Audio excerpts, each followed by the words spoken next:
Vamos a continuar el día de hoy, hermanos, en el estudio aquí en el libro de Apocalipsis. El día de hoy vamos a tener un estudio que es en realidad una recapitulación de lo que hemos estado hablando. Y en esta recapitulación vamos a señalar algunos detalles que quizás debimos haber señalado al principio, pero bueno, no hemos avanzado todavía mucho, vamos lentos. Y vamos a ver algunas consideraciones preliminares para entender mejor el mensaje a las 7 iglesias. En primer lugar, vamos a fijarnos que hay una diferencia entre Israel y la iglesia. Sí, en segundo lugar, vamos a tratar que también de profundizarnos un poquito en el significado bíblico de la palabra eclesía, ¿no? Que es en el griego y que ha sido transliterada como iglesia, ¿no? Y vamos a ver el significado bíblico y su uso. Y en ese sentido vamos a fijarnos también en este bosquejo que el uso bíblico es corroborado precisamente en la carta del Apocalipsis, en las cartas para las iglesias en el capítulo 2 y 3. Este es el uso bíblico que he dado aquí en estos pasajes. Y también vamos a fijarnos que la Biblia usa esta palabra iglesia como una metáfora. Vamos a fijarnos que usa, por ejemplo, la palabra cuerpo o la palabra edificio como metáforas para ilustrar el significado del concepto de la iglesia, ¿no? Y finalmente, la parte más amplia del estudio nos vamos a fijar en el propósito de la iglesia de acuerdo a las escrituras, porque en realidad este propósito es la base. Es como si nosotros estudiáramos el debiera, como si nosotros tuviéramos el metro para medir cómo funciona una iglesia. La Biblia nos habla de un modelo bíblico, ¿verdad? Y ese modelo bíblico está plasmado en las Escrituras, cómo debe ser una iglesia en doctrina y en práctica, y cuál es su propósito. Entonces, teniendo esa regla y eso en mente, nosotros podremos examinar cuidadosamente fijarnos cuidadosamente cómo es que Cristo, tanto en el capítulo 2 como en el capítulo 3, al hablar de la iglesia, lo hace desde una perspectiva de ese modelo que nos ha dado, ¿verdad? Y en ese sentido podemos entender un poco mejor el mensaje a estas iglesias, ¿no? Oramos, hermanos, por favor. Nuestro Padre Celestial, rogamos de tu ayuda, la influencia de tu Espíritu Santo para que podamos predicar con denuedo tu palabra, Señor, y que nos guíes siempre y nos guardes en el camino de la verdad, Señor.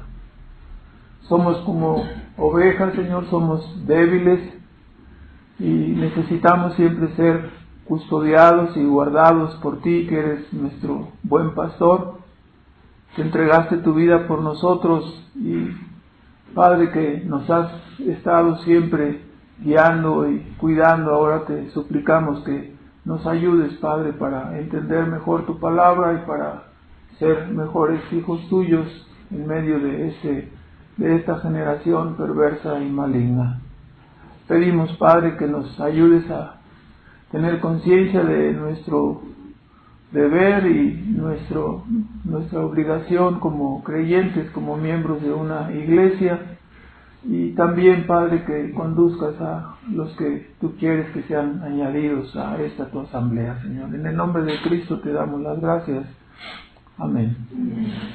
Entonces, aunque como ya mencioné, hemos iniciado a comentar los capítulos 2 y 3 del Apocalipsis, donde Cristo se dirige a estas 7 iglesias del Asia Menor, el día de hoy vamos a tener la recapitulación, haciendo algunas consideraciones preliminares que nos ayudarán a entender mejor el mensaje de Dios a su grey, ¿no? En primer lugar, hay algunas diferencias entre Israel y la iglesia. Es necesario entender que Dios es el mismo y que su carácter es un carácter inmutable, y a este Dios le plació manifestar y administrar su gracia en una forma diferente en el Antiguo Testamento y en el Nuevo Testamento. Esa es la diferencia que encontramos entre Israel y la iglesia. Es decir, mientras en el Antiguo Testamento Israel fue puesto bajo la ley, administrando, como dijo Pablo ahí en Hebreos, administrando sombras y figuras. Y aunque el pueblo de Israel era heredero y poseedor de grandes promesas, siendo niño fue puesto, dice la Escritura, bajo tutores, hasta la plena manifestación de Cristo, hasta la venida del Nuevo Testamento. Entonces debemos entenderlo bien. Israel era una sociedad sacralista, una sociedad unida por el linaje, por pertenecer a la misma raza, estaban delimitados en una misma zona geográfica y estaban unidos por una lealtad religiosa común, que son las características de una sociedad sacralista aún en nuestro tiempo. Si uno no era descendiente de Jacob o Israel, entonces uno no podía pertenecer al pueblo de Israel, no podía pertenecer al pueblo de Dios. Los gentiles fueron recibidos solamente como prosélitos por excepción. Encontramos algunos casos en el Antiguo Testamento. Ahora, evidentemente, otra característica de una sociedad sacralista es el hecho de fijarnos, ¿no? En Israel no había libertad religiosa. O sea, no había, que si tú nacías, tú eras hijo de uno de los 12 hijos del patriarca Israel, y tú decías, bueno, yo no quiero ser de este pueblo. O sea, no tenías opción. Nacías israelita de una de las 12 tribus, y si te ibas con los filisteos o si querías adorar a otra divinidad, te costaba la vida. No había ninguna libertad religiosa, ¿verdad? O sea, tú nacías así y ahí quedabas. Entonces, teniendo esta característica Israel, entonces nosotros debemos fijarnos en sentido espiritual. Israel era un conglomerado de personas, pero no todos eran creyentes verdaderos. Aunque eran del linaje carnal de uno de los 12 patriarcas, no todos eran hijos verdaderos de Dios. Y claro, si entendemos estas cosas, podemos explicar mejor por qué ocurrieron tantos detalles en el Antiguo Testamento, ¿no? Por qué había tanta deserción, tantas barbaridades, cómo iban a la idolatría, pero cómo, si son el pueblo de Dios, que era un pueblo mezclado, había de chile, de dulce y de manteca, como dicen en mi pueblo, ¿verdad? Entonces, esto explica su comportamiento. Y vemos que cuando el apóstol Pablo dice ahí en el libro de Hebreos, ¿no? Que en el camino del desierto, ¿qué es lo que expresa? Era su pueblo Israel, ¿no? El que iba por el desierto. Dice, pero de los más de ellos no se agradó Dios y no entraron en la tierra prometida. ¿A causa de qué? A causa de su incredulidad. Era una sociedad mezclada, había incrédulos y creyentes. Así era el asunto, como eran admitidos en Israel como pueblo de Dios por nacimiento, entonces estaban mezclados. ¿Sí me explico? Había incrédulos y había creyentes. Y así lo tenemos, había muchos que eran muy rebeldes y otros que eran fieles seguidores del Señor. Pablo explica esto en Romanos 9:6 cuando dice, de manera, no dice que no todos los que son israelitas, sí, son verdaderos hijos de Dios, sino que en Isaac se será llamada descendencia, ¿verdad? No todo el que es israelita es del Israel de Dios, sino que es su pueblo elegido, su pueblo salvado por la gracia, por la sola gracia, ¿no? También el apóstol Juan señala en el capítulo 1, versículos 12 y 13, que los verdaderos hijos de Dios no son aquellos que son nacidos de carne, de sangre, ni de voluntad de varón, sino aquellos que son regenerados y nacidos de nuevo de parte de Dios. Ahora, cuando llegó el cumplimiento, esto es referente a Israel, una sociedad sacralista, una sociedad mezclada, es lo que estamos viendo. Ahora, cuando llegó el cumplimiento del tiempo, vino Cristo. Y Él vino no para establecer otra sociedad sacralista, no para continuar la sociedad sacralista que era Israel. Nunca sucedió eso, ¿verdad? En su predicación desde Juan el Bautista, por eso chocaba tan fuerte en la predicación, ¿no? Porque Él venía a establecer, dijo, yo he venido a establecer, capítulo 16 de Mateo, 16, 18 en adelante, todo el evangelio de Mateo, ¿no? Todos los evangelios, yo he venido a establecer, ¿qué cosa? Mi iglesia. Y las puertas del infierno no prevalecerán contra ella. Entonces, la iglesia es una institución nueva, es diferente de la sociedad sacralista de Israel. ¿Me explico? Eso es algo que tenemos que entender muy claramente.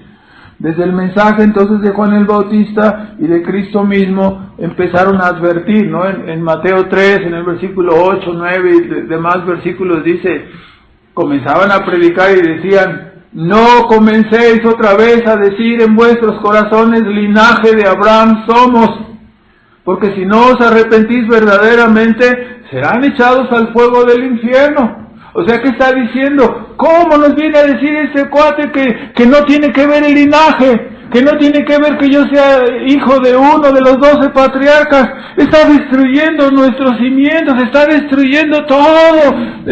Esto no puede ser de parte de Dios. Y la pregunta es, ¿era de parte de Dios?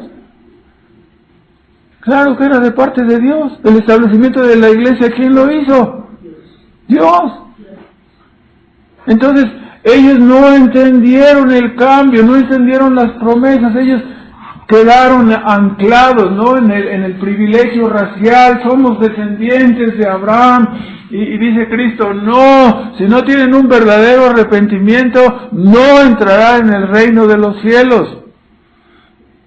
Entonces, así, ¿no? La iglesia del Nuevo Testamento no es Israel, la iglesia es una institución nueva, formada por creyentes, como dijo el apóstol Juan, ¿no? En el Apocalipsis que veremos, de toda lengua, de todo linaje, de todo pueblo, de toda nación, ¿verdad? Entonces, así es el asunto. Uno se hace parte del pueblo de Dios, ¿cómo? ¿Por nacimiento? ¿Qué posibilidades había que un japonés o un mexicano entraran en el tiempo de la sociedad sacralista de Israel? No había, no somos hijos de los patriarcas. Pero ahora entran ¿de qué? De todo el mundo. Esa es la razón por la cual se usa la palabra mundo en un sentido amplio para hablar que el pueblo de Dios no solamente está compuesto por personas de Israel, sino por personas de todas las nacionalidades. Entonces, pero ¿cómo entramos entonces a la salvación? ¿Cómo entramos al reino de los cielos? Cristo dijo en Juan 3, 3 y 5, si no nacieres de nuevo, no puedes ver, no puedes ejercer la fe si no naces de nuevo. Primero viene el nacimiento y luego viene la fe. ¿Sí? Si no naces de nuevo, no puedes entrar en el reino de Dios, no puedes ser parte del reino de Dios, no puedes ver ni puedes entrar tampoco en él. Entonces, a través del nuevo nacimiento. ¿Quién lo da ese nuevo nacimiento? La Biblia nos dice, Juan 3:7 es claro, el viento sopla de donde quiere y va a donde quiere. Así es el que es nacido del Espíritu, es nacido de Dios. Dios le concede la vida espiritual ¿a quién? A los que Él quiere, por medio de su Espíritu Santo, a través de su palabra, ¿no? Operando poderosamente esa misma palabra que resucitó de los muertos a Cristo Jesús. Ese mismo poder es obrado a través de la palabra por el Espíritu Santo, regenerando y dando vida a los verdaderos hijos de Dios. Entonces, ¿por qué estamos diciendo todo esto? Entonces, bueno, si al momento de creer, al momento de ser salvos, al momento de ser regenerados, ¿no? Esto es a través de la obra del Espíritu Santo, Entonces, ¿cómo venimos a formar parte de una iglesia? Cuando somos bautizados y somos añadidos a la iglesia local. En forma sencilla, estas palabras que estamos diciendo borran la idea de que Israel era la iglesia del Antiguo Testamento. No había iglesia en el Antiguo Testamento, no había iglesia. Había una sociedad sacralista y una administración de la gracia diferente a la que tenemos ahora como una iglesia local. Ahora entonces, la iglesia es una institución nueva. ¿Israel entonces no sirve? No, claro que sirve. Israel fue depositario, de ellos son el pacto, las promesas, de ellos son todo. Cristo dijo, la salvación viene ¿de dónde? Viene de Israel. Fueron depositarios de la palabra y de las promesas, pero ellos administraron, fue como si fuera la infancia, ¿no? Así lo manejó Dios en la administración de su gracia, y claro, grande favor nos han hecho al traer la palabra, ¿no? Hasta nosotros, hasta nuestro tiempo. Ahora, pero hemos de aclarar, entonces, en primer lugar, que ellos no eran la iglesia, sino de que eran una sociedad sacralista. ¿Estamos bien? Ese es nuestro primer punto. Hay una diferencia entre Israel y la iglesia, ¿verdad? La iglesia es una institución nueva, con nuevas normas, con nuevas reglas, que son puestas en el Nuevo Testamento, ¿no? Ahora, hablando en segundo lugar, el significado bíblico de la palabra iglesia. La palabra iglesia proviene de un vocablo griego que se escribe, si mal no recuerdo, así, ¿no? Eclesia. Claro, yo no sé escribir muy bien español, mucho menos griego, entonces, pero es así, eclesia. Y evidentemente, para poder entender el significado de la palabra griega, eclesia, nos vamos a fijar en lo primero, ¿no? Hay un error grave de traducción en la escritura, ¿no? ¿Cuál es ese error? Usted puede notarlo. La pregunta aquí es, ¿se parece la palabra griega a la palabra en español? Sí se parece. ¿Por qué? Porque la palabra no fue traducida. La palabra fue transliterada. ¿Sí? Es lo mismo que la palabra griega bautizo. ¿Sí? ¿Cómo decimos o cómo está en la escritura? Bautizar. Entonces, nota lo mismo, este es el griego y este es el español. El asunto es, ¿fue traducida la palabra bautizo? No, fue transliterada, ¿verdad? La traducción correcta de la palabra eclesia es asamblea. Se usaba para referirse a las asambleas, así como las asambleas de los sindicatos o las asambleas de los clubes rotarios o cosas así. Es una asamblea, como la nuestra es una asamblea. ¿Cuál es la diferencia? Que el propósito de los rotarios es hacer ahí sus grandes fiestas, y cuando yo era niño traían a Juan Torres, que creo que ya hasta se murió Juan Torres, yo no sé si todavía viva, pero el asunto era un objetivo. Los del sindicato se reúnen para la grilla y todo lo demás, ¿sí? Y nosotros nos reunimos con el propósito de adorar y glorificar a Dios, ¿no? Entonces, ahora, la traducción correcta es asamblea, esa es la traducción. Se evitarían muchos errores, como vamos a ver ahorita, si se hubiera hecho la traducción, en lugar de poner iglesia, se hubiera puesto asamblea. Sería asamblea de Cristo en Corinto, ¿sí? La palabra de Dios a la asamblea de Éfeso. ¿Me explico? Así sería el más o menos el sentido. Ahora entonces, este es el principio de la explicación del significado de la palabra. Ahora entonces, ¿cómo usa el Nuevo Testamento la palabra asamblea? ¿Cómo lo usa? Voy a borrar esta parte de aquí, hermano, ya no hay cantos que vayamos a realizar. Entonces, en esta parte, sí, tenemos por ahí un libro que si alguien quiere comprar, solo tiene que decirme y se lo podemos traer. El precio es como el precio de una Coca-Cola, ¿sí? O sea, 50 pesos. Me van a decir, ¿dónde compraste esa Coca-Cola? Que lo tengo que decir, es en un restaurante que está aquí en Plaza del Parque. Pedimos la cuenta y cuando mi esposa preguntó, ¿y estos 50 pesos de qué son? En una cuenta de que uno primero come y luego dice, ¡ay, me están cobrando de más! Y eso dice, es la Coca-Cola que pidieron. Y dice nada más, entonces en el precio de una Coca-Cola 50 pesos, ahorita está en oferta. No voy a decir más que las iniciales del restaurante con S de Sanborn. Sí, pero entonces, ya dije el nombre, bueno, ya ni modo, ¿verdad? Pero entonces, ¿cuál es el uso bíblico? Ahí en ese libro viene muy bien explicado, es un libro de muchas páginas que se puede estudiar muy bien ahí. El uso bíblico de la palabra asamblea, en primer lugar, es para referirse a una asamblea, una iglesia local. Son 115 veces que aparece la palabra asamblea en el Nuevo Testamento, 115 veces. Entonces, el primero es para referirse a una asamblea local. ¿La asamblea de dónde? De Éfeso, de Corinto, de Tiatira. ¿Se entiende el uso? Se refería a una iglesia local. Así de sencillo. El siguiente uso es un uso que se llama institucional o genérico. A veces la palabra no se refiere a una iglesia en particular, sino se refiere a la iglesia como una institución, o se refiere a la iglesia como un género. Por ejemplo, uno escucha en la escritura. Vamos a citar un texto. Primera de Timoteo capítulo 3 y versículo 15. Nos dice ahí que la iglesia dice, para que si tardo sepas cómo debes conducirte en la iglesia, que es la casa de Dios, columna y baluarte de la verdad. Entonces, la pregunta es, ¿a cuál iglesia se está refiriendo? ¿A cuál asamblea se está refiriendo? ¿A la de Corinto? ¿A la de Éfeso? ¿A la de Pérgamo? ¿A la de Querétaro?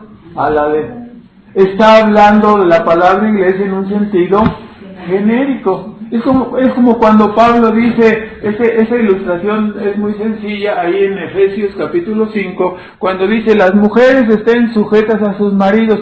¿Cuáles mujeres se está refiriendo? ¿A cuáles esposas se refiere? ¿A las de aquí o a las de...? Está hablando de la esposa y de la condición de sumisión o sujeción en una forma que genérica, a todas en general, así. Ese es el uso institucional o genérico. Y el último uso que aparece, este es muy sencillo porque solo aparece 2 veces. De todas las demás están repartidas las 115 aquí, pero todas las demás, de esas solamente 2 se refieren al uso escatológico, es decir, se refieren al uso de la palabra iglesia. Esas 2 está en Efesios 5:27, donde dice que Cristo se entregó a sí mismo por su iglesia para presentársela en el día final gloriosa, ¿verdad? ¿Esto qué significa? Esa iglesia que presentará Cristo en ese gran día, es una iglesia que estará en el cielo y será local en el cielo, vamos a decirlo así. ¿Me explico? Es el mismo uso, estará reunida toda completa. ¿Sí? Y el siguiente uso es el pasaje que está en Hebreos, en el capítulo 12 y versículo 10 en adelante, donde aparece la palabra congregación. Y dice, os habéis congregado no en el monte de Sión que humeaba, no estamos adorando a Moisés, sino nos hemos reunido, dice, sí, en el monte verdadero, en la Sión celestial, en el cielo, donde están congregados las personas, que han sido sacadas de este mundo y han sido hechas perfectas. ¿Esa asamblea ya existe ahorita? No, se reunirá ¿dónde? En el cielo. Entonces, este uso escatológico es de una asamblea que se reunirá en el cielo, será una asamblea festiva cuando todos nos reunamos de toda lengua, de toda raza y de toda nación y hagamos esa asamblea festiva en el cielo. Esos son los usos de la palabra iglesia. ¿Por qué nos referimos a esto? Bueno, Porque en la Escritura no hay referencia y no hay un uso de una iglesia universal e invisible. No hay una asamblea universal e invisible. Y es que a veces se dice que al ser salvadas las personas entran al cuerpo místico, o al ser regeneradas, dice, estás unido a Cristo. Lo de la unión con Cristo es correcto, ¿no? Una persona que es regenerada es unida espiritualmente a Cristo. Ahora, al ser salvada una persona, dicen algunos, entra al cuerpo místico, a la iglesia universal, lo cual es erróneo, ¿no? Porque no hay ninguna iglesia universal. Recordamos, quisiera señalar en Lucas 18, que Cristo habló de entrar en el reino de los cielos, ¿no? Varias veces lo hizo, y en una de esas ocasiones, Cristo decía, ¿no? Ahí lo que ya citamos en Juan 3 al 5, que dijo, si no nacieres de nuevo no puedes entrar en el reino de los cielos. Pero Cristo nunca habló de que a través del nuevo nacimiento se entraba a un cuerpo místico, que sea la iglesia universal e invisible. Usted vea cómo está aquí el asunto, ¿no? Hablar de una iglesia universal e invisible es un error en el uso gramatical de la palabra. Ahora, ¿qué es a lo que se refiere? Se refería a Cristo. Vea Lucas 18, en el versículo 18, encontramos, ¿no?, que Cristo estaba predicándole al joven rico, que vino corriendo y se puso delante de él y le preguntó, maestro bueno, y dice la pregunta, ¿qué haré para heredar qué cosa? La vida eterna. Entonces, la pregunta es, ¿qué recibimos cuando somos regenerados? ¿No recibimos la vida?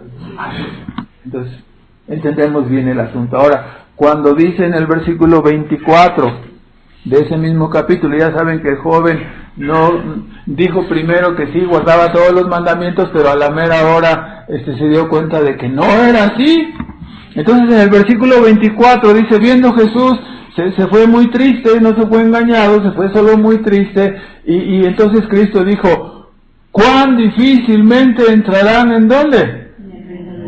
O sea, recibir la vida eterna, ser regenerado, es entrar en dónde?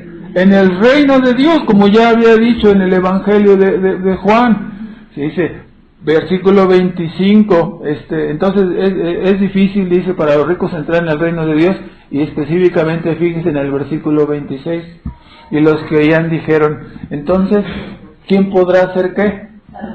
Salvo.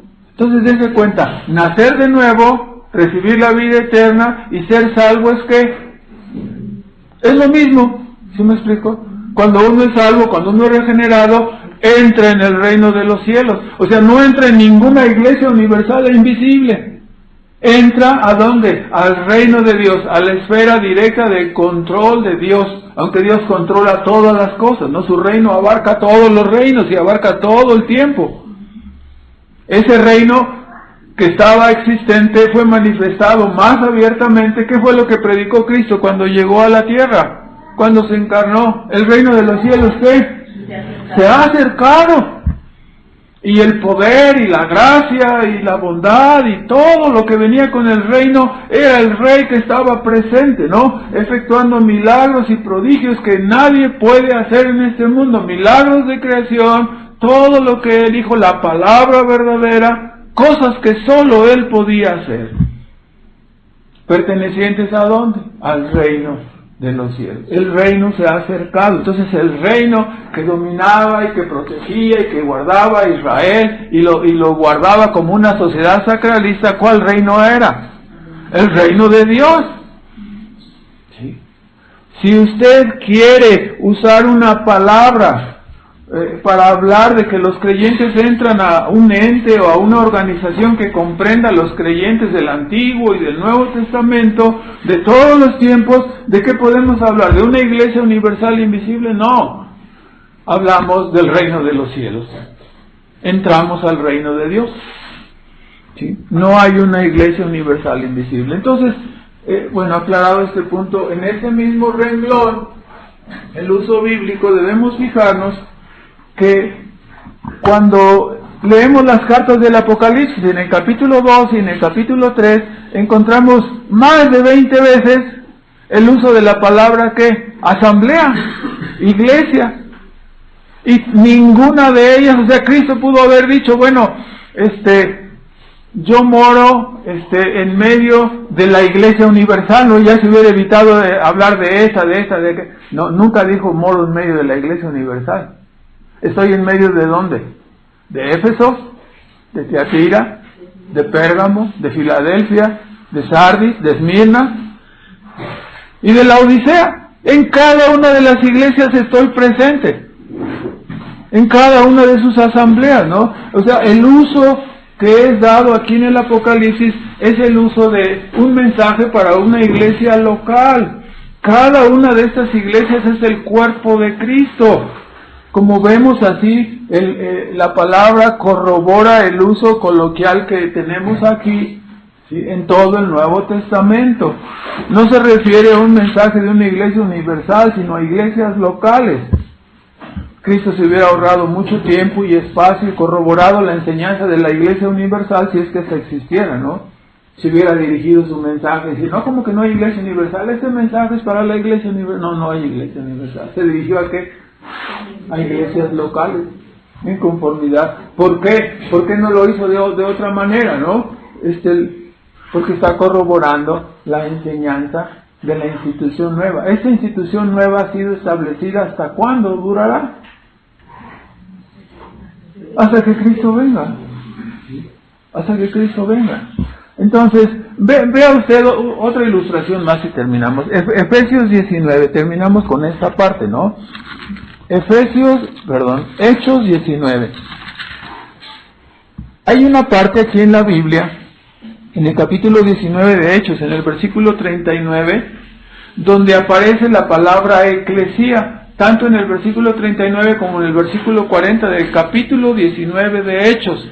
Y nos dice, cuando estaban, ¿se acuerdan de aquel platero ¿cómo se llamaba este cuate que era muy, un poco latoso?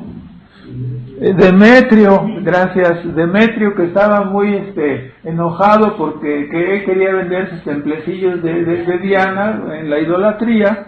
Entonces, como Pablo predicaba en contra de eso, se enojó, y los gremios, es lo que estamos viendo ahorita en el Apocalipsis, ¿no? Los gremios tenían mucho peso y inmediatamente se dolieron y empezaron a atacar y dijeron, no es posible. Entonces, se reunió la congregación ahí y él estaba el encargado, ¿no? El que tenía la autoridad, y les dijo, no, en el versículo 39 dijo él, si demandáis, después de que estuvieron gritando como 2 horas, dice, bueno, hay tribunales, dice, tengan cuidado, no hagamos esta reunión así se nos puede acusar de sedición. Entonces dice, si demandáis alguna cosa en legítima iglesia, se puede decidir. ¿Cómo le suena la lectura? Si demandáis alguna cosa en legítima iglesia, se puede definir. Esa es la misma palabra, ¿por qué no la tradujeron como iglesia? Aquí sí hicieron la traducción correcta. ¿Cómo la tradujeron? Como asamblea. Y en el versículo 40 dice, porque peligro hay de que seamos arguidos de sedición por hoy, y no habiendo ninguna otra causa por la cual podamos dar razón de ese concurso, y habiendo dicho eso, despidió la iglesia. ¿Cuál iglesia estaba reunida ahí? No había ninguna iglesia, no hay ninguna relación. Era una asamblea, ¿no? Entonces, ya puede usted ver el uso correcto y la traducción correcta de estas palabras, asamblea. Entonces, toda esa idea nebulosa, ¿no?, de una iglesia universal e invisible ha sido traída, ¿no?, desde el tiempo cuando, vamos a decirlo de esta manera, ¿no?, influido por muchos conceptos, por el gnosticismo, por el cristianismo apóstata que es el catolicismo, y estas ideas se mezclaron junto con el concepto sacralista del Antiguo Testamento de Israel, donde quedaba mezclado.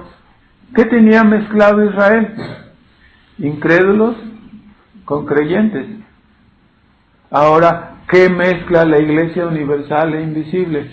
Te dice, ¿no? Traído de la Iglesia católica, nadie puede saber quiénes, solo Dios sabe quiénes son los verdaderos creyentes, nosotros no podemos juzgar a nadie, aquí estamos reunidos y debemos esperar hasta el final. No, hay una manera bíblica de saber quiénes son los verdaderos creyentes. ¿Sí? Y si no se conducen como verdaderos creyentes, la Iglesia saca la tarjeta roja y le dice, adiós. ¿Por qué? Porque es la obligación de la Iglesia mantener una membresía que regenerada. Sí. Si la persona dio evidencias de ser regenerada, la recibimos. Si da después evidencias de no ser regenerada, sacamos la tarjeta roja. La Iglesia está obligada a mantener la pureza y la santidad. No era como el pueblo de Israel que diga, no, pues este cuate ya se portó mal, pues no vamos a traer otra vez el mismo castigo, ¿no? El apedreamiento de alguien, ¿no? Bueno, ya me estoy desviando. Ahora, en este mismo bosquejo vemos, en cuanto al significado bíblico de la palabra iglesia, que la Biblia usa metáforas. En este caso voy a citar solo dos metáforas. La palabra cuerpo, en 1 Corintios 11, en el versículo 27, vosotros sois el cuerpo de Cristo y miembros cada uno en particular. ¿Sí? Cada uno en parte. ¿Sí? Y muchos dicen, ahí está la Iglesia universal, ¿no? ¿Sí? Y está diciendo que la Iglesia es un cuerpo. ¿Por qué menciona Pablo en esta carta a los Corintios que la Iglesia es un cuerpo? Pablo está usando una ilustración. No podemos sacar de una ilustración la doctrina de la Iglesia. La doctrina de la Iglesia es dada en todas las cartas, como lo estamos escuchando en el uso de las palabras, pero no podemos derivar la doctrina de las metáforas. ¿Por qué usó esta metáfora de un cuerpo? Porque estaba hablando de la unidad, ¿sí?, orgánica y vital que debe existir en una iglesia local, como Corinto o como cualquier otra. Nunca fue el deseo de Pablo, al hablar de la iglesia como un cuerpo, enseñar la doctrina de la iglesia universal e invisible. El propósito era enfatizar la unidad orgánica y vital que debería existir en una iglesia. No estaba enseñando que la iglesia es universal y que allá en Rusia son cabeza y acá en Chile son, bueno, ahí sí queda la Patagonia, ¿no? Y aquí, ¿qué somos? ¿Hígado o qué? No, hermanos, cada iglesia es local, ¿sí? Está enfatizando la unidad orgánica que debe existir, ¿sí? No, y cómo debe funcionar, cómo se mueve un cuerpo, ¿no? Cristo es la cabeza y el cuerpo, que es su iglesia, se mueve para donde Cristo nos dirige o nos ordena o nos manda. Ese es el propósito. ¿Cómo podría esta unidad orgánica y vital cumplirse con los creyentes entre nosotros y los creyentes de Europa o de África? Dígame, ¿cómo? ¿Cómo? O sea, uno ora por el avance del reino, por el avance de la causa de Cristo. Pero ¿cómo puedo estar yo orgánicamente unido a los creyentes que están en Kenia? ¿Cómo? O los creyentes que están... O sea, yo puedo tener esa unidad orgánica y vital ¿con quién? Aquí en mi asamblea local. ¿Sí? Es totalmente absurdo. No saben ustedes cómo personas que han creído en esta falsedad de la iglesia universal e invisible dicen, no, yo ya ni necesito ir a ningún lado, yo nomás prendo la tele, le pongo allá el enlace a escuchar pura basura. Entonces y ya ahí desayuno mientras escucho el culto y ya cumplí, ya tengo mi domingo libre, ¿no? ¿Y dónde ofrendas? ¿Con quién practicas el amor? No hay una unidad vital en una iglesia universal, ¿no? No es una asamblea, sí, una congregación que no sé qué, que no se reúne.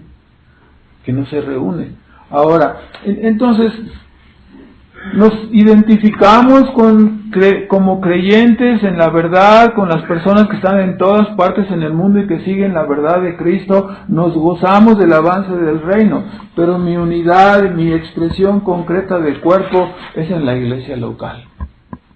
Ahora, en segundo lugar, cuando Pablo cita el ejemplo de un edificio, 1 Corintios 3:9, dice, nosotros somos ayudantes, ¿no? Coadjutores de Dios, y vosotros labranza de Dios y edificio de Dios sois. Y sigue diciendo, conforme a la gracia de Dios que me ha sido dada, yo como perito arquitecto puse el fundamento y otro edifica encima, pero cada uno vea cómo sobreedifica, porque nadie puede poner otro fundamento que el que está puesto, el cual es ¿quién? Jesucristo. Entonces, cuando Pablo usa la ilustración de la iglesia como un edificio, ¿qué está enfatizando? Está enfatizando el cimiento donde esta iglesia es construida. ¿Quién es el cimiento? ¿Y quién es la cabeza de la iglesia? Es Cristo. No puede haber otro fundamento.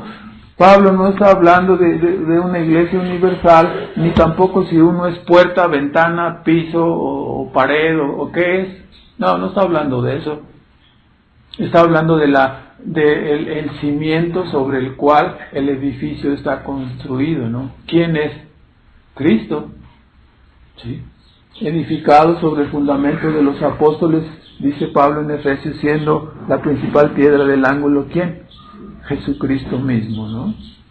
Ok, entonces, bueno, señaladas estas cosas, ahora vean ustedes en tercer lugar, el propósito de la iglesia. Vamos a hablar en este tercer punto del propósito de la iglesia, o sea, para qué Dios fundó la iglesia, la meta, el propósito de la iglesia, que en una forma simplificada podemos decir que es glorificar a Dios. Y después vamos a ver cómo es que una iglesia se desvía y se puede desviar de su propósito principal. Ahora, vea usted, ¿no? Aquí en varias escrituras, por ejemplo en Romanos 11:36 nos dice que todas las cosas son hechas para la gloria de Dios. Si lo tiene por ahí, porque de Él y por Él y en Él son todas las cosas, a Él sea la gloria por los siglos. En Efesios 3:21 nos dice que la iglesia es establecida para glorificar a Dios. Dice, a Él sea la gloria, ¿en dónde? En la asamblea, por Cristo Jesús, por todas las edades de los siglos. Amén. Entonces, la iglesia está puesta para glorificar a Dios, para dar honor y gloria a Dios, para adorarlo. Nos dice en Primera de Pedro, capítulo 4 y versículo 11. Bueno, acabamos de citar hace un rato, ¿no? Primera de Timoteo 3:15, donde dice que la iglesia es la casa de Dios, columna y baluarte de la verdad. Ahora vemos aquí en Primera de Pedro, en el capítulo 4 y en el versículo 11, como dice, si alguno habla en la iglesia, ¿no? Hable conforme a las palabras de Dios. Si alguno ministre conforme a la virtud, o sea, hace buenas obras que Dios suministra, para que en todas estas cosas, ¿qué? Dios sea glorificado. El propósito de la existencia de la iglesia es para glorificar a Dios. Glorificamos a Dios en la adoración, en la obediencia, en el evangelismo, en la práctica de la doctrina, en la práctica de las ordenanzas, del bautismo y la cena del Señor, en el gobierno de la iglesia, en la disciplina de la iglesia. Sí, todo esto pudiera sonar raro, ¿no? Qué raro hablan en esta iglesia. Tienen un modelo de glorificar a Dios. Glorificamos a Dios al manifestar la sabiduría de Dios, que Él quiso manifestarla así, de reunir todas las cosas en Cristo, así las que están en los cielos como las que están en la tierra, sean principados, sean potestades, sean dominios, todo escogió Dios ponerlo ¿en quién? En Cristo. Es su sabiduría. ¿A quién se le hubiera ocurrido el plan de la redención que conocemos? Y donde el actor principal muere, pero no muere para permanecer en la muerte, sino experimenta la muerte para después venir a la vida. Y juntamente con esa resurrección traer un mundo nuevo, ¿sí? Una creación nueva, perfecta, para toda la eternidad. ¿Y a quién se le hubiera ocurrido que Dios dejara existir a los hombres en su rebeldía? Decía una persona así un poco ofuscada en su mente, decía, bueno, ¿quién es el malo aquí? Pues es el diablo. Dice, porque Dios es todopoderoso, sí, pues ¿por qué no le agarra y le da vuelta y ya termina con el diablo? O sea, es algo simplista eso, ¿no? El proyecto de Dios es enorme, deja actuar libremente con ciertos anclajes al diablo, deja actuar libremente a los hombres, deja que cada persona haga su voluntad, sin saber, ¿no? Muchas personas que realmente al estar haciendo estas cosas están cumpliendo la voluntad de Dios, ¿verdad? Entonces, la sabiduría de Dios es manifiesta en su plan redentor en Cristo Jesús y en poner todas las cosas en Él. Nosotros al hablar de estas cosas, glorificamos a Cristo, glorificamos a Dios. Glorificamos a Dios al proclamar su verdad, su persona, sus perfecciones. El apóstol Pedro menciona en su carta, en el capítulo 1, capítulo 2, en el versículo 9 de su primera carta, dice que nosotros hemos sido sacados de las tinieblas y traídos a su luz admirable, y hemos sido traídos para que publiquemos las virtudes, las grandezas, ¿sí?, de aquel que nos rescató de las tinieblas a su luz admirable, ¿no? Así le fue dicho al Gadareno, ¿no? De la misma manera. Me quiero quedar contigo y me quiero abrazar ahí a tus piernas y ya no me quiero separar. No, dice, ve y cuenta todas las maravillas que Cristo y toda la misericordia que Cristo ha hecho contigo. Glorificamos a Dios al hacer eso, al proclamar las buenas nuevas en el evangelismo. Glorificamos a Dios al enseñar e instruir a su iglesia para que, como dijo Cristo, no, he aquí, enséñales todas las cosas que yo los he mandado y yo estaré con vosotros todos los días hasta el fin del mundo. Glorificamos a Dios al enseñar su verdad. Glorificamos a Dios cuando le adoramos. Esta asamblea es una embajada del cielo. O sea, yo sé que pues algunos estamos medio feos o muy feos, pero esta es la embajada del cielo. No miremos nuestro físico, miremos lo que Cristo ha hecho en nosotros y lo que Cristo está haciendo en sus hijos. ¿Sí? Eso no es, o sea, por eso cuando una persona, ¿sí?, acude a la iglesia y luego va y se comporta como una persona del mundo, entonces hay una crisis, ¿no? Porque hay un choque ahí. Una persona que dice ser creyente y luego sale en el periódico que estaba robando el banco, y pero ¿cómo? Y algunos todavía dicen, pero ¿cómo este hermano estaba robando el banco? No es ningún hermano, es un ratero. Oye, pero ¿cómo esa persona que vimos a la hermana, un hombre X, ¿no? Rosita, o vimos a la hermana Rosita y andaba con otro señor que no es su marido? ¡Ay! ¿Cómo? Es una adúltera. Debe ser expulsada de la iglesia porque estaría dando un mal testimonio. Aquí estamos personas que no robamos, que no mentimos. No, le compré un carro al hermano y apenas se fue y lo prendí y estaba desvielado. No, o sea, un tramposo así no puede ser un hermano. ¿Me explico?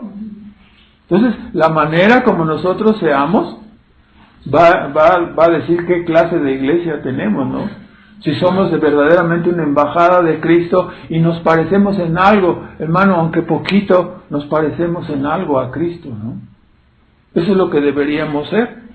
Entonces, el propósito es glorificar a Dios en la obediencia, en la santidad. Y entonces, bajo este modelo, ¿no?, de la gloria de Dios en su iglesia, nosotros podemos notar que el mensaje de Cristo a las iglesias que están en el capítulo 2 y capítulo 3, a las iglesias de Asia Menor, a las 7 iglesias, ¿qué les dice? Yo soy el omnisciente, yo sé tus obras, tengo contra ti, estás enseñando una doctrina equivocada, tienes ahí a esto, tienes ahí, estás soportando la fornicación en esta iglesia, estás adorando sin amor, estás haciendo estas... ¿Ve usted cómo se centra el modelo? lo que Dios ha dicho que debemos hacer, y si no lo estamos haciendo, entonces Cristo dice, está mal esta parte, esto lo estás haciendo bien, perseverar en la fe, en la obediencia, perseverar en la doctrina, pero tengo contra ti que dejaste tu primer amor. ¿Me explico? Estás haciendo bien algunas cosas, pero tienes ahí esa doctrina falsa, quítala, si no voy a venir pronto a ti y vamos a arreglar cuentas.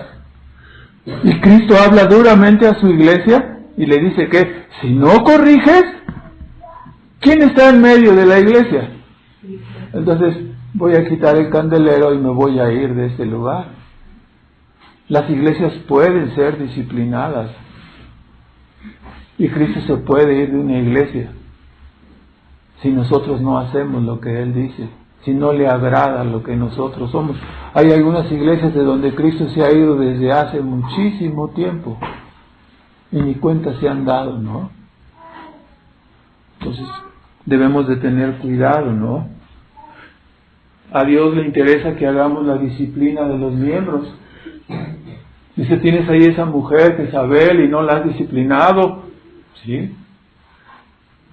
Es decir, hay iglesias que pasan por alto estas cosas que estamos diciendo, de que la meta de la iglesia es glorificar a Dios, y se han convertido en iglesias que están practicando otras cosas, ¿sí?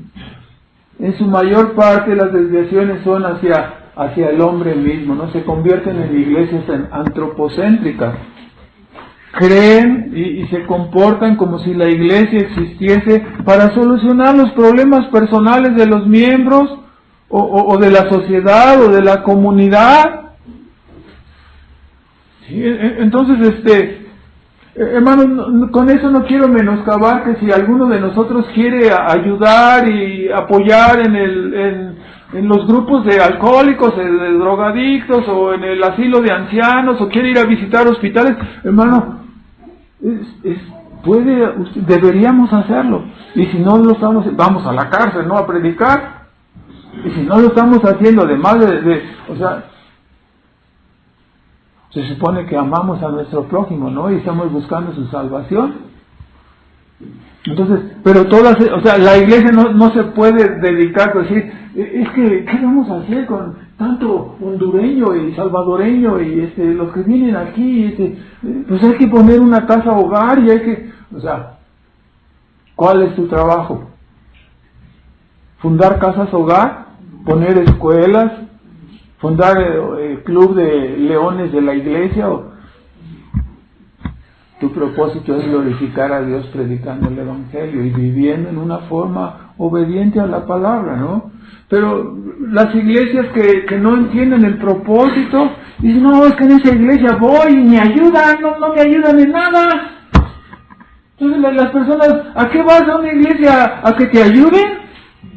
Las iglesias se vuelven antropocéntricas, ¿no? Pero la iglesia no existe para solucionar los problemas personales de los miembros. Estos problemas pueden ser múltiples, ¿no? Una persona puede tener problemas matrimoniales, problemas familiares, problemas económicos, problemas emocionales, salud, enfermedades, puede tener problemas psicológicos, depresiones, traumas, frustraciones. Estamos llenos de todo eso. Sí, pero si la persona piensa que la iglesia, no, es que vamos a suspender todo para ayudar, ese hermano está medio frustrado y está medio deprimido, entonces, o sea, vamos a orar por él, vamos a tratar de apoyarlo, pero el propósito de la iglesia no es fundar un club psicológico y de apoyo en ese sentido, ¿me explico? No puede hacerse estas cosas, ¿no? Esto puede... A nivel personal, nosotros hemos de ser hermanos en la fe y apoyarnos unos a otros como tratamos de hacerlo. Algunas veces en forma deficiente, pero hay un esfuerzo específico en cada una de estas áreas que he mencionado. Hay personas que piensan o vienen a la iglesia para que las personas de la iglesia les ayuden, ¿no? Y piensan que es la obligación de los miembros darles y solucionar los problemas que ellos tengan, sus carencias y todo lo demás. Ya les he platicado un caso, teníamos enfrente unas personas de una asamblea presbiteriana, y llegaba los domingos en la mañana una señora ahí a gritarle, el señor era el tesorero, le gritaba, vengo por mi ayuda, ya denme mi dinero, y le tocaba ahí fuerte en la puerta de su casa, que ya le dieran su ayuda, que ya, ¿sí? Imagínense usted, nosotros vivimos como a 3 casas ahí, nos dábamos cuenta, nos asomábamos ahí por la ventana, nos estábamos chismeando, pero nos asomábamos ahí nada más para ver. Entonces con los gritotes de la señora, no nos íbamos a dar cuenta, ¿verdad?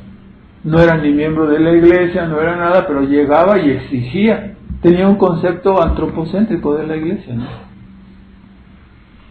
Entonces, ese es el problema, ¿no? La iglesia no existe para cumplir este propósito, ni propósitos sociales, políticos, gubernamentales. No estamos en la agenda gubernamental para promover ninguna cartilla de ningún tipo. Eso ya lo entendemos, ¿no? Estamos para predicar el evangelio. No somos parte de ningún partido político. ¿Sí? Pertenecemos a Cristo y a Él tenemos que servir. La Biblia da principios y pautas para resolver todos estos problemas humanos de los cuales estamos hablando, pero la responsabilidad de la iglesia no es esa, resolver esos problemas, ¿no? Si no estaríamos en el hospital, ya ni había tiempo de estar aquí. Se pueden resolver desde la perspectiva y funcionamiento individual. Usted puede apoyar visitando enfermos, usted puede apoyar haciendo este trabajo, visitando a una persona que está deprimida, predicándole el evangelio a otro en forma individual y personal. Si usted va a predicar a una persona y en su casa ve que tienen muchas carencias, que tienen 3 días que no comen, y usted dice, no, atiéndeme bien porque te voy a enseñar los conceptos de la iglesia. No, pues tendrías que llevarle una torta cuando menos, ¿no? Para que no te estén ahí, a lo mejor cuando dices, porque la iglesia te van a dar una mordida en un dedo, ¿verdad? Porque tienen hambre. ¿Me explico? Es algo individual. Ahora, ¿por qué algunas iglesias se desvían? Porque se retiran del centro que es la gloria de Cristo, ¿no? Para eso existimos, para la gloria de Dios. Si alguno quiere venir en pos de mí, niéguese a sí mismo, tome su cruz cada día y sígame. Cuando la iglesia se desvía de este propósito de exaltar y glorificar el nombre de Cristo, degenera, declina y llega a la perversión en su vida, ¿no? En su vida eclesiástica. Ahora yo quiero que ustedes noten en la carta del Apocalipsis, en el capítulo 2 y en el capítulo 3, ¿qué es lo que tenemos en Apocalipsis? En esas cartas tenemos evangelio de prosperidad. Estaba preocupado Cristo por las depresiones, los que estaban con graves problemas de enfermedad. No menciona. ¿Qué es lo que dice ahí? Pues tiene exhortaciones en función de la meta de que la iglesia debe glorificarle a Él. Y si la iglesia se desvía, entonces la iglesia es reprendida y es regañada. ¿Sí? Cada iglesia debe estar centrada no en los hombres, sino en Cristo mismo. Vamos a señalar así rápidamente algunos comentarios de cómo una iglesia tiene características de ser antropocéntrica. Por ejemplo, una iglesia antropocéntrica, sí, o con mentalidad antropocéntrica, es cuando la persona piensa, ¿no? La iglesia existe para servirme a mí, para ayudarme, para solucionar mis necesidades temporales y materiales. ¿Sí? La persona llega y dice, hermanos, tengo una gran deuda y entonces no tengo cómo pagar. Y los hermanos, ¡ay! ¿Qué vamos a hacer? Pues ya cómo nos va a tocar. Y pues, no, usted contrajo una deuda, usted páguela, trabaje para pagarla. No le vamos a hacer ningún bien si nosotros sacamos el dinero y le pagamos su deuda. ¿Lo vamos a hacer cómo? Lo vamos a dar la nacionalidad, no voy a decir cuál. Por flojo, ¿no? Entonces, debemos de tener cuidado, no estamos en ese sentido. Las ayudas de ese tipo son a nivel, otra vez lo repito, a nivel personal. Una iglesia tiene una mentalidad antropocéntrica cuando tiene costumbres y prácticas extrabíblicas, ¿no? Por ejemplo, hay asambleas que dicen, ay, aquí está, hay iglesias donde está todo adornado y dicen, qué bonito está hoy el templo. Y estas flores son de la familia González. Gracias, hermano. No sé qué haríamos sin ustedes. No sería esto tan hermoso. Antropocéntrico el asunto, ¿no? ¿Qué están haciendo? ¿Levantando a quién?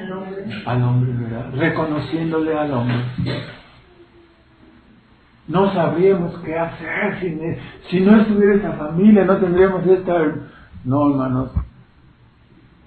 Sí.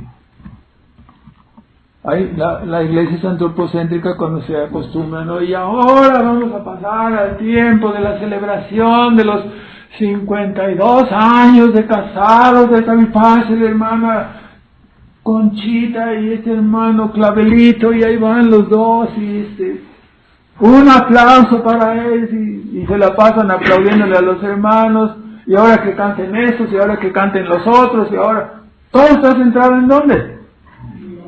En la exaltación de los seres humanos, ¿no?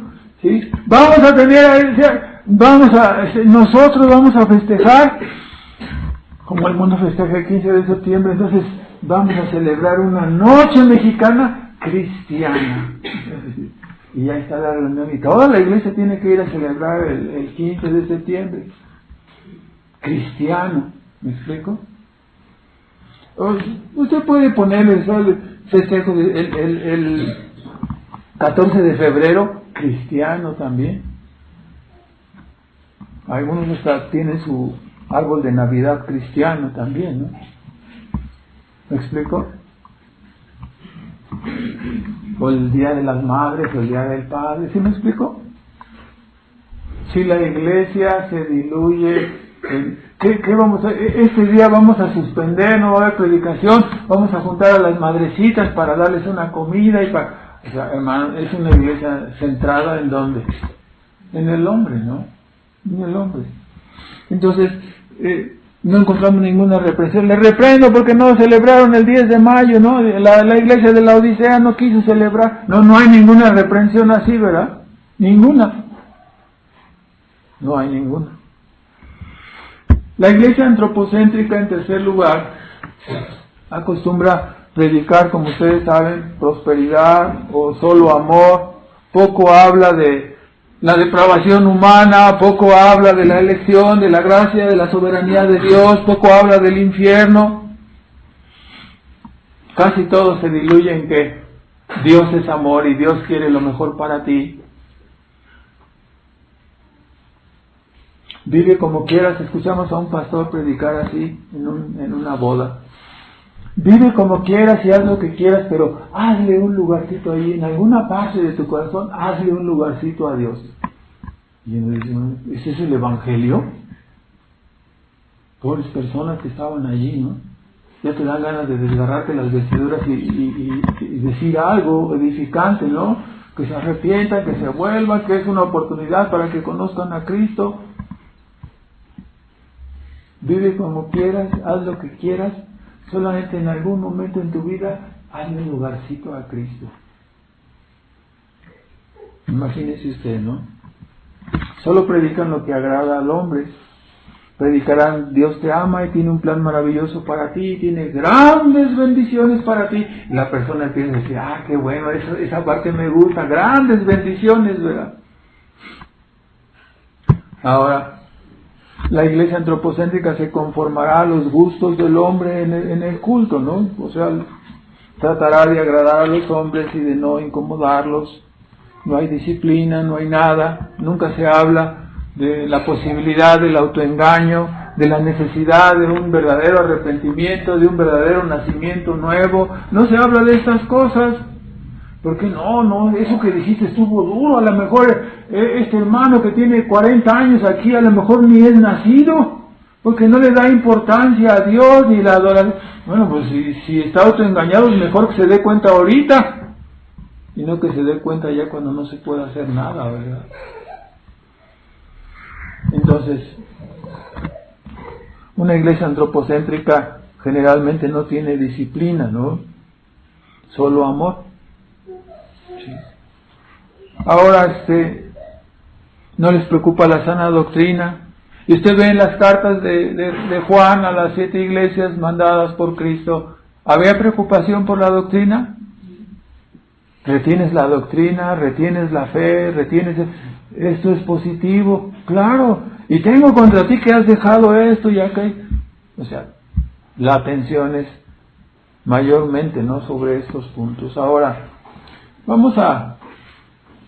hemos señalado estas cosas con la finalidad de centrar el mensaje de Cristo a las iglesias, ¿no? Ahora vamos a terminar con unos comentarios y vamos a continuar hablando de las iglesias en la próxima semana. Nos quedamos, solamente vimos Éfeso, Esmirna y Pérgamo, ¿verdad? Entonces continuaremos con Tiatira y en la próxima, y Sardis la próxima semana. Entonces, en primer lugar, bueno, es evidente a la luz de lo que hemos dicho en este día, que una iglesia es verdadera cuando se apega en doctrina y práctica a los señalamientos del Nuevo Testamento, ¿verdad?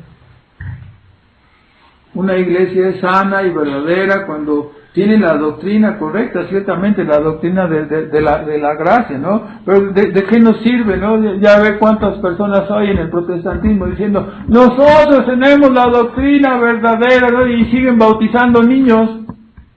Entonces, ¿qué clase de solo escritura y solo fe es eso, no? Solo gracia. ¿Dónde está el bautismo de infantes? O sea, ¿es correcto? No, no es correcto. Tendrían que enderezar esas cosas, ¿no? Entonces, en doctrina y práctica, apegarnos. ¿Ya? Tengo contra ti que retienes esa doctrina, ¿no? Debes de dejar esa doctrina. Ahora, es una ilustración y nada más. La iglesia verdadera tiene que apegarse en doctrina y práctica a las normas del Nuevo Testamento. Y cumplir el propósito de glorificar a Dios con vidas obedientes, con vidas santas, sanos en doctrina y práctica, con una llamada así liturgia, no una adoración verdadera a Dios. O sea, algunos se la pasan brincando y haciendo ejercicio y bien acalorados, cantando 2 horas. ¿Y cuánto de la palabra? Sermones de 5 minutos, ¿no? Debemos glorificar a Dios, ¿no?, verdaderamente, y exaltar a Cristo en nuestra iglesia, ¿no?, a través de la obediencia, del evangelismo y las prácticas que Dios nos ha mandado, ¿no?, sosteniendo su verdad en nuestra vida, en nuestro hogar, en todas partes donde andamos. En segundo lugar, ya es obvio, ¿no?, hablando de lo que es una iglesia, que la base de una conversión verdadera consiste en que tengamos el nuevo nacimiento y consiste en que Cristo venga a ser el Rey de nuestras vidas. No se trata de la práctica de una religión, se trata de la vida nueva, morando en nuestros corazones. Que la persona se vuelva. Si usted recuerda la ilustración tanto del Gadareno como del pródigo, el hijo pródigo dice, volviendo en sí. Y es que estamos desde que nacemos en no, estamos caídos y perdidos y negativos, y tenemos que convertirnos, nos tienen que cambiar el chip. Si no, no hay una verdadera salvación, no hay una verdadera conversión. ¿Cuántas veces hemos dicho, no? La persona que no tiene un corazón nuevo siempre sentirá el cristianismo como ese hombre con la escafandra que anda en el fondo del mar, ¿no? Quiere hacer algo, y se mueve así pesadamente con unos zapatotes. ¿Sí? Siempre ponemos las mismas ilustraciones, ¿no? Le dicen, te tomas una cerveza y por dentro se la quisiera tomar y quisiera emborracharse con sus amigotes, pero no, porque mi religión me lo prohíbe. Eso es todo lo que tienes. Pero si no tienes un corazón nuevo, tu religión te sentirás todo como que te prohíben todo. No, no te prohibimos nada. Si tienes un corazón de borracho, ve y conviértete en borracho. Si tienes un corazón de adúltero, ve y conviértete en adúltero. No eres salvo. No pienses que aunque tengas ese corazón, si vienes aquí ya vas a entrar al cielo. No, si no tienes un corazón nuevo, no entrarás al cielo. Nadie. La verdadera salvación consiste en que tengamos un corazón nuevo y nos sometamos a Cristo como el Rey de nuestras vidas. Al desayunar, al comer, al cenar, al dormir, al jugar, al estudiar, al trabajar. En todo tiempo, ¿verdad? En todo momento. Entonces, queremos honor y gloria a Dios. Ahora ya de ser notorio para nosotros, en tercer lugar, que la mentalidad correcta de una persona que ha sido salvada no es ¿a qué voy a la iglesia? ¿Qué me van a dar en la iglesia? ¿No? Sino la mentalidad es voy a servir a la iglesia, ¿no? Conociendo las misericordias de Dios, dijo Pablo, ¿no? ¿Sí? Presentemos nuestro cuerpo en sacrificio vivo y santo a Dios, que ese es nuestro culto racional. Romanos 12:1, entendiendo, conociendo la misericordia de Dios, os ruego, hermanos, por las misericordias de Dios, que presentéis vuestros cuerpos en sacrificio vivo. Cuando nosotros estamos viendo, ¿no?, cuál iglesia de prosperidad te está avisando, ¿no? Va a venir la persecución sobre ti, va a venir la muerte, vas a sufrir, van a venir las enfermedades. No tienes dinero. ¿Por qué Cristo no dijo, agarra las promesas para que venga la prosperidad a ti? Anímate, yo te voy a sanar ahorita mismo. No quitó la enfermedad, no quitó la persecución, no les dio dinero, los dejó así pobres, los dejó enfermos, los dejó perseguidos al borde de la muerte, porque en todo eso tenían que seguir obedeciendo a Dios y morir así si era necesario. Es un cristianismo diferente, el cristianismo verdadero. No había pare de sufrir, no había ninguna de todas estas cosas, ¿no?, vaciladas que tenemos hoy en día. Que Dios nos ayude, ¿no?, para permanecer fieles. Aunque ahora no tenemos persecución, solamente tenemos frío y creo que afectó a varios aquí. Ahora imagínense si fuera como en Pérgamo, ¿no?, que fuera peligro de muerte ser cristiano. Imagínense. Oramos, hermanos. Nuestro Padre Celestial, damos las gracias en esta mañana nuevamente por tu palabra y rogamos que nos ayudes para entender y para someter cada una de las áreas de nuestra vida a tu señorío, a tu gobierno, y que como iglesia, Señor, nos esforcemos para dar honor y gloria siempre a tu Hijo Jesucristo, testificando de la verdad, testificando de la salvación que tú nos has concedido en Él, por su obediencia perfecta, por sus sufrimientos en la cruz del Calvario, por su muerte y por su resurrección. Es que nosotros tenemos vida ahora. Ayúdanos para exaltarte, declarando y proclamando eso en nuestra casa, en la casa de nuestros familiares y amigos, y ayúdanos a ser congruentes en toda nuestra manera de vivir, Señor. Rogamos, Padre, que perdones nuestros pecados, y rogamos que cada día, Señor, avives más nuestra alma y nuestro corazón, y que podamos ofrecer la adoración con un corazón amante, con un deseo profundo de nuestras almas, que podamos cantar y que cada día, Señor, estemos en oración, y que cada día, Señor, estemos alimentándonos de tu santa palabra, Señor. Te bendecimos y rogamos siempre la influencia y la ayuda de tu Espíritu Santo para que esta palabra tenga un resultado en la vida de cada uno de nosotros, Señor, edificando la santidad a cada uno de tus hijos y trayendo la salvación a aquellos que tú estás llamando que todavía no tienen a Cristo en sus almas, Señor. Te bendecimos y te damos las gracias en Cristo Jesús. Amén.